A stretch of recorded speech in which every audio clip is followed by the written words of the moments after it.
Hello everybody, Loomer here again. So bringing you another multiplayer match today. This time it's Domination, so my first Domination video ever since the game finally came out. Playing as the Huntsman. We're going to be killing some beavers today, except for this one beaver on the face-off here kind of glitched and turned into another Huntsman, but in the game he's fine. So we're playing on Fort Wolcott. I do realize in hindsight this is kind of like the third Huntsman on Fort Wolcott video on my channel, so I'll make sure to kind of vary it up a little bit in the future. Yeah, and so also ignore the names of my profile sets. I've been changing them around a lot. So this is not my Wolfpack set. This is my current defensive Domination set. I'm gonna spaz out with a little bit of free running first because I completely got disoriented and forgot which capture point was close to where we spawned. So you might remember that in Domination each team spawns close to one capture point, so make sure you tag that as soon as possible. And then B is always going to be the capture point that's equidistant between the two teams. So especially in really competitive matches, you want to tag that as soon as possible. By the way, if you want a sneak peek of what the preacher looks like in the deacon's costume, you can take a look right here. It's kind of cool. Yeah, so I'm playing with so I'm playing on my team. So I'm playing with Tim Brown, who most of you know. I'm sure you've seen him like in you've heard him in the podcasts and stuff, maybe at the Dolls and Devs event. So he's the lead game designer on the multiplayer. Also playing with Josh, who also works at Ubisoft, and Lucy is awesome, who I think probably doesn't need any introduction. So we're playing a team in a Domination match. I've been really curious how Domination was gonna turn out in the final game, because it was the only mode I had played, you know, over the summer at E3 and Comic-Con. And when you play there, it's like, you know, it's very early build of the game. You have only the default profile sets they set up for you, and you're playing with a whole bunch of like random people, and they vary quite a bit. And so it's kind of like, you know, I'm really curious to see how this is going to turn out once you have the full range of abilities. You're playing with friends, and just how the final game works out.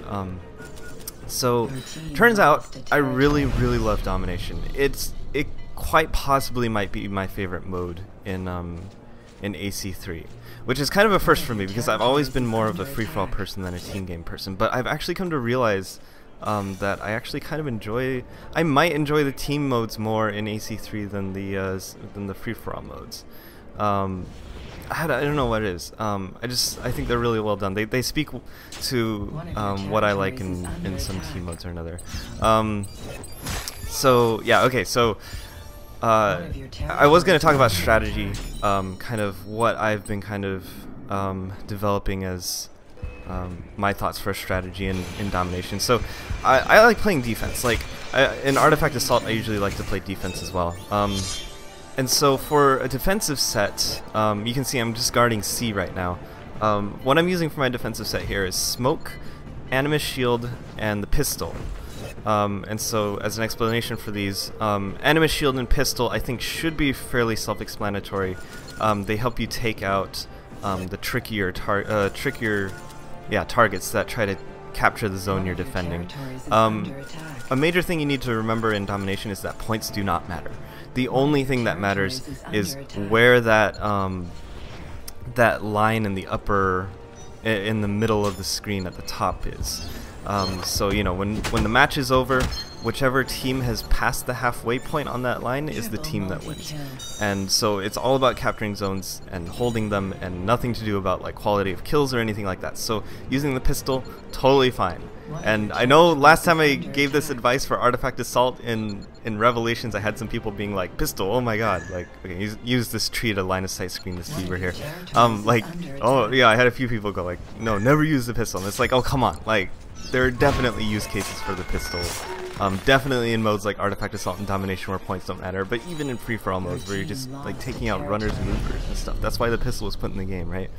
Anyway, so that should be self-explanatory why I'm using those. Smoke is also, especially if you're defending solo like I am, a lot of times you'll have more than one person attacking your zone, and Smoke is it's one of the only ways to really get more than one kill without getting stunned. So, you know, kill someone, drop a smoke bomb in the animation, keeps you from getting stunned so you can kill the next person. It's also one of the few ways to counter a knife stun, and everyone carries knives now. Smoke is also nice because every once in a while you might find yourself needing to go assault a zone as well. In which case smoke becomes very useful to help stun and capture the zone. So it's like, you know, you might delegate yourself to one role, but you'll probably be kind of switching over into roles for a bit. The only problem with defending a zone is that it does eventually get kind of boring a little bit if nobody attacks your zone, and so at this point in the match I'm kind of entertaining myself by seeing how far back. This taunt animation actually pushes you back a little bit every time you do it, and so I'm trying to see how far back I can kind of back out of this zone kind of conspicuously while I wait for someone to come attack it. Also, the Huntsman has some really crazy noises when he taunts. It's kind of funny. The funny thing is they actually make different taunts if you're locked onto someone, and then they'll actually say stuff. But a taunt like this, he just makes really weird noises. Dude has issues. Yeah, anyway, okay, so those are the abilities I'm using for defending. I'm pretty happy with how they've turned out. You can lock down a zone pretty well with those abilities, I think. For perks, as far as I'm concerned, I think resistance is mandatory on any set in Domination. You know, whether you're attacking, defending, whatever. It's just, you know, it's very easy to just get stunned here and there, and especially if you're defending, you need to get up as soon as possible so you can take it back. Second perk, right now I'm using Kill Buffer, and that's in conjunction with my Mass Morph Kill Streak, which I'll get to in a second. That one I'm not, it's kind of, you know, you could easily throw in overall cooldowns if you wanted as well. Okay, Josh saved me but gets hacked, so I'm gonna go stun the dude who hacked me. Unfortunately right here, I'm waiting to use my smoke so I can stun him again and capture the zone. This guy comes running in, throw my smoke too late, because if you get in that dodge animation, normally you can stun 2 people with 1 smoke bomb, but if you go in that dodge animation, it kind of, you'll stun one and probably get killed by the second. So I tried to run away after stunning one, but I really should have just run away without stunning any of them. It was probably a better ploy in hindsight, but it's okay. We lost that zone. I'll come here and defend this one instead. Anyway, so I'm using Kill Buffer. You could use overall cooldowns or whatever you want. I'm using Kill Buffer because I'm using it with Mass Morph. So kill streaks in Domination. Let's talk about kill streaks. Like I mentioned before, points don't matter in Domination, and so with that in mind, if you're not going for a leaderboard or a dare or anything like that, you really should either be using Mass Morph or Animus Hack as your kill streak, because anything other than those two, it does absolutely nothing for your team winning the game. Like if you use your 550 kill streak or something, it's like, so what? Like 550 points doesn't do anything to push that bar closer to the edge. You know what I mean? So I'm using Kill Buffer because sometimes I do get killed like I just did, and that'll help me keep my streak so I can keep it going. But it's not, I wouldn't say it's essential or anything. So I'm using Mass Morph just because I love that kill streak. I think it's cool. I think Animus Hack might actually be a little bit more useful, especially if you're going to go on offense. It's definitely useful to go help clear out a zone. Instead of trying to stun people over and over, you can just kill them once and then take over the zone. And Animus Hack can be useful on defense too, so it's really kind of up to you. I'm just using Mass Morph because I think it looks cool. And then for the Lost Streak, just using boost cooldowns. It's not super essential, but I think that's probably the best one if you're going to defend. Here's a situation where a pistol comes in. It's like, I'm just not even going to deal with that. We'll see how much hate I get for that. Yeah, and unfortunately this guy captures his zone, and then he hacks me. I don't know why he waited so long to hack me, but, you know, whatever. Anyway, so I like defending, so I have that's kind of what I've been using for my defensive set. For attacking, I would say, you know, just pick a really good... It's kind of counterintuitive because it's kind of like you pick a defensive set in order to attack, right? You want to get... Usually I use Smoke, Disguise, and Knives. So those are all abilities that help me get stuns. And so then you can stun the people in the zone until you can capture it.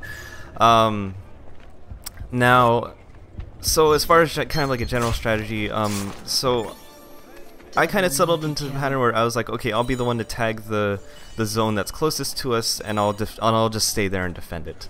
And so, you know, there's a few ways you could kind of do this. One way is, you know, you really only need 2 zones to win, so you could just leave 1 defender at each zone, and then the other 2 might maybe kind of floating in between them at times as needed.